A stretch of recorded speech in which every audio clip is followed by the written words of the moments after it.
मानव विकास mission अंतर्गत सुरू असलेली बस तळोदा तालुक्यातील भवर गावाजवळ सकाळच्या सुमारास पलटी झाली। सुदैवाने यात कोणतीही जीवितहानी झाली नसल्याने जखमींना तळोदा येथील शासकीय रुग्णालयात उपचारासाठी दाखल करण्यात आलं आहे।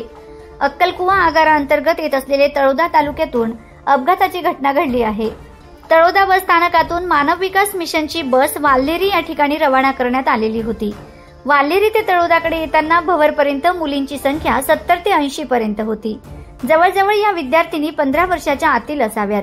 वाहन चालकाच्या वाहनावरील ताबा सुटल्याने भवर गावाजवळ वळण रस्त्यावर बस पलटी झाली। बस पलटी होताच परिसरातल्या नागरिकांनी मदतीसाठी धाव घेतली। वेळेवर आरोग्य विभागाचे अँब्युलन्स व काही मुलींना खासगी वाहनातून तळोदा शासकीय रुग्णालयामध्ये उपचारासाठी दाखल करण्यात आले। अपघात झाला त्यावेळी एकच आरडाओरड आणि किंचाळ्या बसमधून येत होत्या।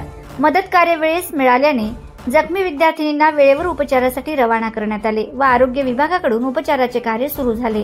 बस वाहक यांना किरकोळ दुखापत झालेली असून त्यांच्यावर देखील उपचार सुरू करण्यात आले आहेत।